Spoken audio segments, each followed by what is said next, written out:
லிங்க புராணம் பாகம் 16 பாசுபத விரதம். நந்திகேஸ்வரர் சனத்குமாரருக்கு உபதேசித்த பாசுபத விரதம் பற்றி சூதர் முனிவர்களுக்கு விவரிக்கலானார்.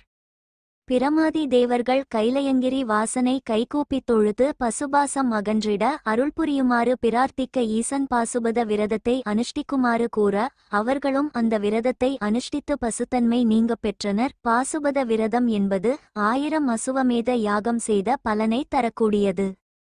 சித்திரை திங்களில் படிக லிங்கத்தில் ஈசனை ஆவாகனம் செய்து அபிஷேகம் செய்து அலங்கரித்து பொற்றாமரை நடுவில் வைத்து நறுமண மலர்கள் கொண்டு அர்ச்சித்து தூப தீப நைவேத்திய உபசாரங்கள் செய்து இறைவன் நாமத்தை உளமுருக ஜபித்து வணங்க வேண்டும்.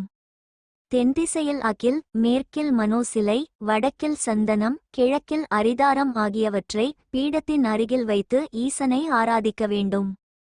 வைகாசியில் வைரலிங்கத்தை வைத்தும், ஆனியில் மரகத லிங்கம், ஆடியில் முத்துலிங்கம், ஆவணியில் நீலலிங்கம், புரட்டாசியில் மரகத லிங்கம், ஐப்பசியில் கோமேதக லிங்கம், கார்த்திகையில் பவளலிங்கம், மார்கழியில் வைடூரிய லிங்கம், தையில் புஷ்பராக லிங்கம், மாசியில் சூரியகாந்தத்தால் ஆன லிங்கம், பங்குனியில் பளிங்கு கல்லினால் ஆன லிங்கம் என்று வைத்து பரமனை தொழ வேண்டும். இரத்தினங்களுக்கு பதிலாக பொன், வெள்ளி, செம்பினால் ஆகிய லிங்கங்களையும் பூஜிக்கலாம். இவ்வாறு 12 மாதங்களும் நன்கு பூசை செய்து அந்தணர்களுக்கு உணவு முதலிய உபசாரங்கள் செய்து அவர்களை ஈசன் வடிவாக எண்ணி அர்ச்சித்து வணங்கி லிங்கங்களை தானம் செய்ய வேண்டும். பூஜித்த லிங்கங்களை சிவாலயத்தில் சேர்க்கலாம்.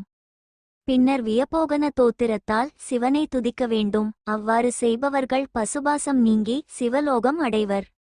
நம சிவாய சுத்தாய நிர்மலாய யசஸ்வினே துஷ்டாந்தகாய சர்வாய பவாய பரமாதிமனே என்று தொடங்கும் துதி வியபோகன ஸ்தோத்திரம் ஆகும். உமாமகேசுவர விரதம். அஷ்டமி, சதுர்த்தசி ஆகிய நாட்களில் உபவாசமிருந்து ஓராண்டு விரதம் இயற்றிய பின் பொன்னாலோ வெள்ளியாலோ லிங்கத்தை அழகுடன் செய்து உமையுடன் பிரதிஷ்டித்து என் வினை தீர்த்தருள்வாய் என்று பிரார்த்தித்து மேள தாளங்களுடன் லிங்கத்தைச் சிவாலயத்துக்கு எடுத்துச் சென்று மறையோர்க்கு பொருள்களுடன் தானம் செய்ய வேண்டும்.